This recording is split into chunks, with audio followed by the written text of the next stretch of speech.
Indian arts academy के online class में मैं प्रकाश कुमार आपका स्वागत करता हूं। आज हम पढ़ेंगे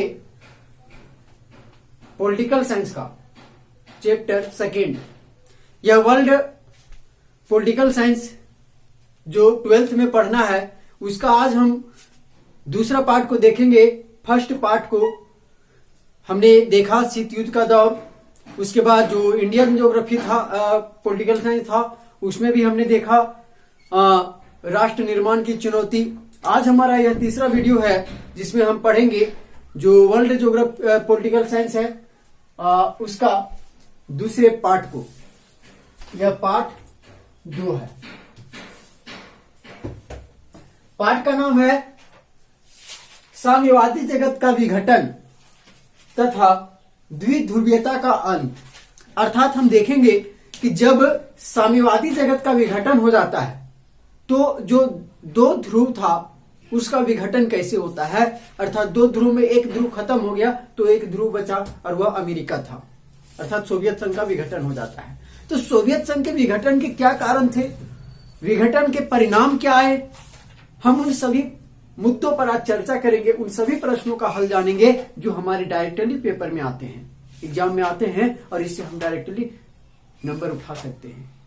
आपको बता दें ये 2 क्वेश्चन, सोवियत संघ के विघटन का क्या कारण था या सोवियत संघ के विघटन के क्या परिणाम आए, ये 2 क्वेश्चन में एक क्वेश्चन निश्चित रूप से एग्जाम में आता है। निश्चित रूप से इस बार परिणाम पूछा तो दूसरे बार विघटन जरूर पूछेगा, यदि इस बार विघटन पूछा तो अगले बार परिणाम जरूर पूछेगा। तो हम डायरेक्टली उसी क्वेश्चन पर अटैक करेंगे। तो सबसे पहले हम जान ले कुछ पॉइंट पर। सोवियत संघ के विघटन की घोषणा दिसंबर 1991 में 3 बड़े गणराज्य रूस, यूक्रेन और बेलारूस के द्वारा किया गया। ये 3 बड़े गणराज्य लास्ट में बचे। सोवियत संघ का जो निर्माण हुआ था वह द्वितीय विश्व युद्ध के बाद हुआ, और यह जो निर्माण था सोवियत संघ का निर्माण यह 15 गणराज्यों को मिलाकर के बनाया गया था। कितने गणराज्य? 15 गणराज्यों को मिलाकर के बनाया गया था। इसका जो विघटन हुआ, हम एक मैप के माध्यम से बर्लिन की दीवार से हम स्टार्ट करेंगे इसको, क्योंकि बर्लिन का दीवार का निर्माण जो है 1961 में हुआ था। बर्लिन देखिए इस प्रकार से, बर्लिन क्या था? जर्मनी की राजधानी थी। दूसरा मार्क कर दीजिएगा सर, ठीक है मुझे।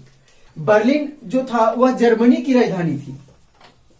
जर्मनी की राजधानी बर्लिन, यहीं पर एक 150 किलोमीटर लंबा, आपको यह बता दे कि इसकी जो लंबाई थी 150 किलोमीटर था। बर्लिन की दीवार की लंबाई, यह 150 किलोमीटर लंबा बर्लिन का जो दीवार बनाया गया था वह इधर पश्चिमी बर्लिन हो गया था, पश्चिमी बर्लिन, और इधर था पूर्वी बर्लिन।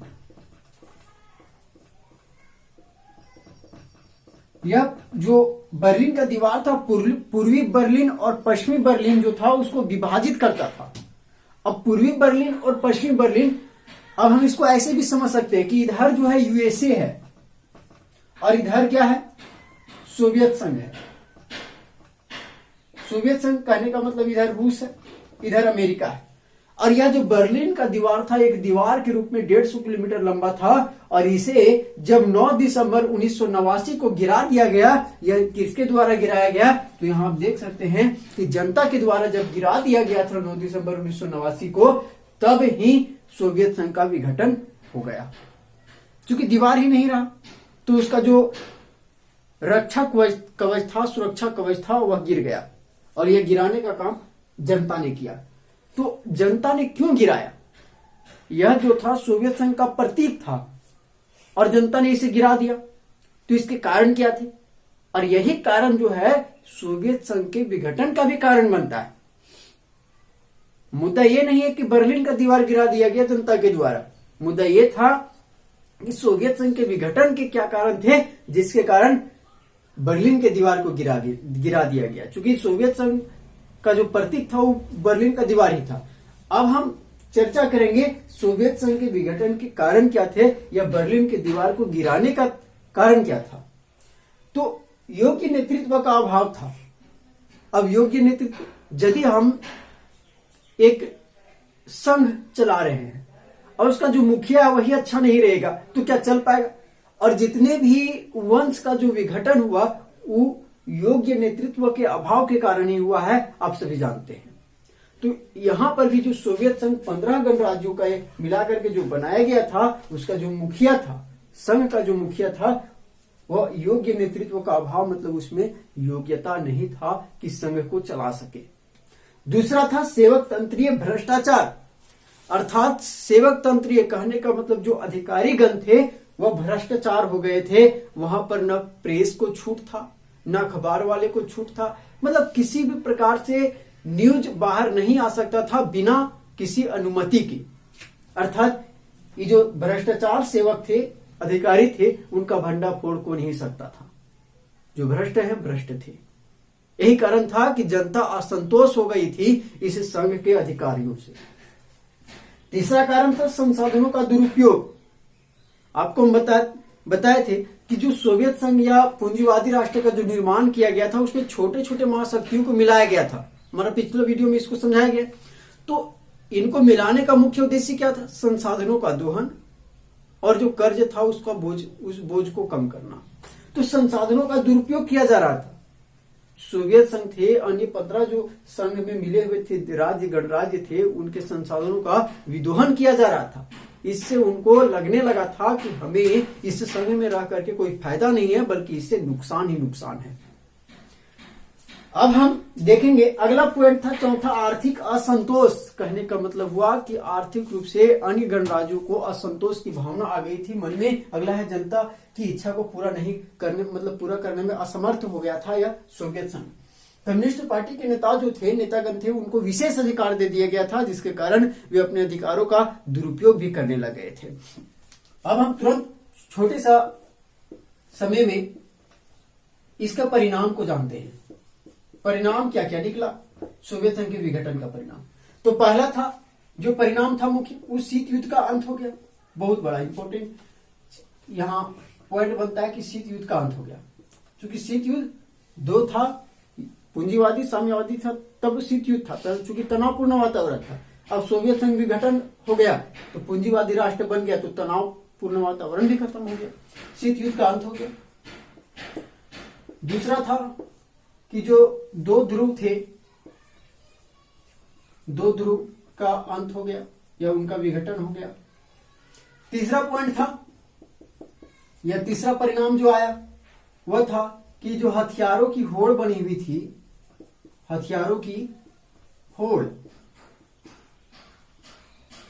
उसकी समाप्ति हो गई। हथियारों की होड़ की समाप्ति हो गई। और दूसरा था, अगला पॉइंट था चौथा, कि जो वहां के लोगों में जो क्या कह सकते हैं इसको, जो विचारों का मतभेद था, उसमें कमी आया।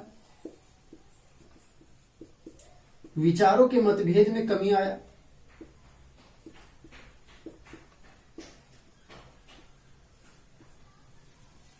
विचारों के मतभेद में कैसे? एक कहता था पूंजीवादी अच्छा है, एक कहता था साम्यवादी, मतलब दोनों के विचार अलग थे, तो उन्हें दोनों के विचारों में भिन्नता आई। हमारा इसी में अगला पॉइंट कहता है कि पांचवा पॉइंट है कि अमेरिका जो है एकमात्र शक्ति बच गया, एकमात्र महाशक्ति बच गया। अमेरिका का वर्चस्व हमारा अगला चैप्टर है, उसमें पढ़ेंगे। अब इसमें अगला जो छठा पॉइंट है कि नए देशों का उदय हुआ, नए देशों का उदय हुआ। अब नए देशों का उदय कैसे हुआ? क्योंकि इसमें जो 15 गणराज्य थे, अब उनको तो सोवियत संघ के नियमों का पालन करना पड़ता था। अभी जो नए अलग हो गए, अब इनको अपने आप में स्वतंत्रता मिल गई, अपने नियम कानून खुद से बनाने हुए और अपने अनुरूप बनाना पड़ा इनको, या बना लिए। तो इससे क्या हुआ कि इनको भी काफी लाभ हुआ, और ये भी गुटनिरपेक्ष तीसरी दुनिया जिनको कहा जाता है उनमें शामिल होने लगे, तो इससे इनको भी काफी लाभ हुआ। इस प्रकार आज का हमारा जो वीडियो था उसमें आपने देखा कि सोवियत संघ का विघटन की घोषणा कब की गई। उसके बाद देखिए कि सोवियत संघ में 15 गणराज्य शामिल थे और सोवियत संघ के विघटन का क्या कारण था, बर्लिन के दीवार को कब गिराया गया, कब इसका निर्माण हुआ, इसकी लंबाई क्या थी। तो यहाँ से क्वेश्चन बर्लिन के दीवार से एक क्वेश्चन ऑब्जेक्टिव में जरूर रहता है कि बर्लिन का दीवार का निर्माण कब किया गया। तो आपके सामने आंसर है 1961 में। बर्लिन का दीवार की लंबाई कितना था, 150 किलोमीटर। इसको गिराया कब गया, 9 दिसंबर 1989 को गिराया गया। तो हमारा पिछला भी वीडियो आपने यदि नहीं देखा होगा तो हमारे प्लेलिस्ट में जाकर के आप उन दोनों वीडियो को देख सकते हैं। पहला वीडियो शीत युद्ध का दौर और दूसरा वीडियो हमारा जो है वह है राष्ट्र निर्माण की चुनौतियां। और यह हमारा आज का तीसरा वीडियो है। हम कुछ MCQ क्वेश्चन भी डालने का प्रयास करेंगे, यदि हमको टाइम मिलता है तो हम उसको भी डाल देंगे। आज का जो वीडियो था यहीं पर समाप्त होता है हमारा क्लास। और यदि हमारे चैनल को आप सब्सक्राइब अभी तक नहीं किए होंगे तो नए जो हमारे चैनल पर आए हैं वे हमारे चैनल को सब्सक्राइब करें, लाइक करें और अपने अन्य साथियों जो 12th में पढ़ रहे हैं उन तक पहुंचाने का भी काम करें। धन्यवाद।